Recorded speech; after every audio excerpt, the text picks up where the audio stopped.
Assalamualaikum warahmatullahi wabarakatuh. Perkenalkan, saya Nika Naisal Sabila dengan NIM 12022022034 dari kelas sesi 46 ESD 2. Pada kesempatan ini saya akan membahas mengenai Future IT Trends 2025 to 2030 atau prediksi tren dunia kerja di bidang teknologi informasi dalam 5 tahun ke depan, khususnya berdasarkan peminatan saya yaitu Enterprise Intelligent System Development atau ESD.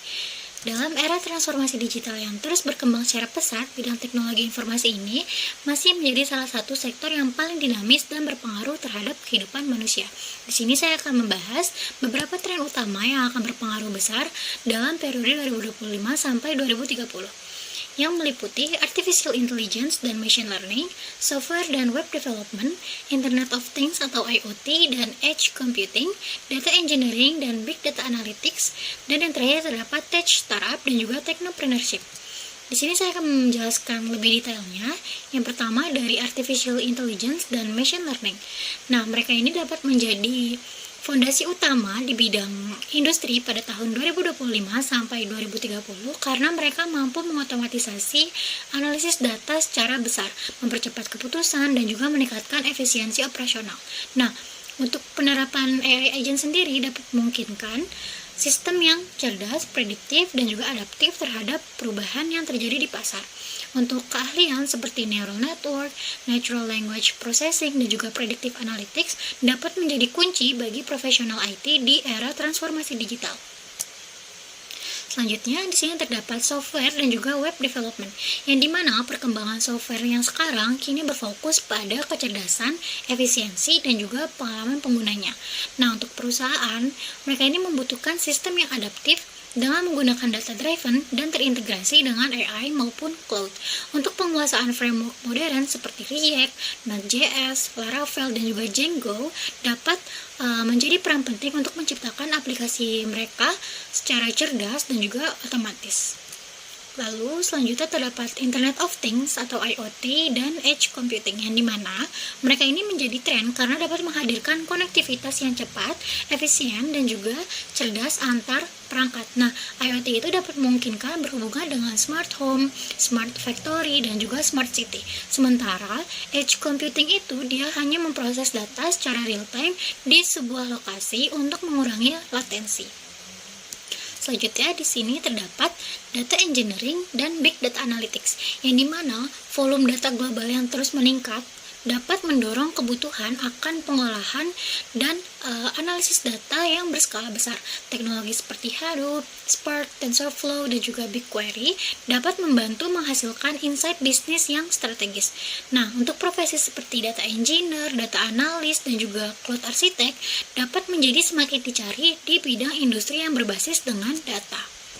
Selanjutnya, di sini terdapat Tech Startup dan juga Technopreneurship, yang dimana pesatnya perkembangan teknologi digital ini dapat membuka peluang yang besar untuk inovasi dan juga bisnis baru di berbagai teknologi. Teknologi seperti AI, IoT, blockchain, cloud, dan juga data analytics dapat menjadi fondasi startup di masa depan.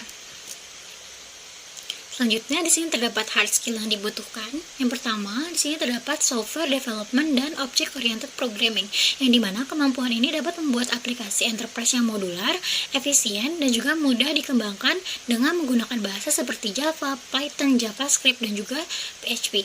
Lalu terdapat machine learning dan data analytics, yang dimana keahlian yang menghasilkan data dan membangun model AI untuk menghasilkan insight bisnis serta dapat mendukung pengambilan sebuah keputusan. Lalu di sini terdapat cloud computing dan IoT integration, yang dimana dia ini memiliki pemahaman terhadap layanan cloud seperti AWS, Azure, dan juga Google Cloud. Lalu di sini terdapat soft skill-nya, yang dimana yang pertama ini dia memiliki analytical dan critical thinking, yang dimana di sini harus memiliki pikiran yang logis dan analitis untuk dapat menyelesaikan suatu masalah yang kompleks secara efektif. Lalu terdapat adaptability dan continuously learning, yang siap beradaptasi dan terus belajar dalam mengikuti perkembangan teknologi yang sangat cepat ini.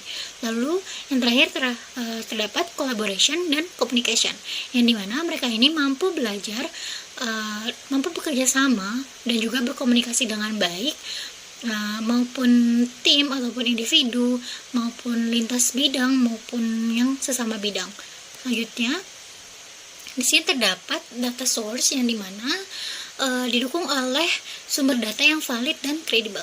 Untuk yang pertama, di sini terdapat jurnal yang membahas prediksi dampak AI terhadap masyarakat di dunia pada 5 tahun mendatang, 2025 sampai 2030. Lalu di sini terdapat conference series yang membahas proyeksi perkembangan profesi IT.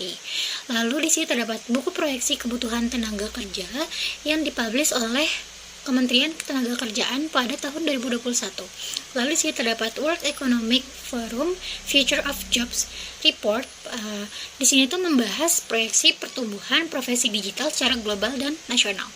Lalu di sini terdapat Kominfo dan ILO yang membahas mengenai Indonesia ini masih membutuhkan sekitar 9 juta talenta digital di tahun 2030 karena kurangnya SDM digital, dan ini dapat menjadi tantangan yang besar di industri nasional. Lalu di sini terdapat integrasi antara IoT dan AI untuk smart city di Indonesia. Nah, di sini terdapat 2 artikel dan juga 2 website. Saya mengambil dari tamrin.co.id yang mengulas hard skill seperti AI, data analytic, cloud computing, security, dan juga soft skill seperti problem solving dan lain-lain. Nah, untuk talentix.id di sini merupakan buku yang dipublish oleh Kemenaker RI pada tahun 2021. Dia ini membahas mengenai proyeksi WEF dan tren kebangkitan pekerjaan di era digital. Nah, sebagai kesimpulan, pada dunia kerja di bidang teknologi informasi di tahun 2025 sampai 2030 ini akan didominasi oleh sistem yang sangat cerdas, terintegrasi, dan berbasis data. Untuk peminatan AISD sendiri dapat menjadi kunci penting untuk menjawab kebutuhan yang ada di bidang industri tersebut karena berfokus pada pengembangan sistem yang adaptif dan juga inovatif. Dengan menguasai kombinasi hard skill dan juga soft skill yang interpersonal, kita ini dapat mempersiapkan diri dalam menghadapi tantangan dan juga peluang yang besar di masa yang akan mendatang dalam bidang industri IT. Mungkin cukup sekian presentasi dari saya. Semoga apa yang saya sampaikan dapat memberikan gambaran dan inspirasi bagi kita semua untuk terus berkembang di bidang teknologi informasi. Terima kasih. Assalamualaikum warahmatullahi wabarakatuh.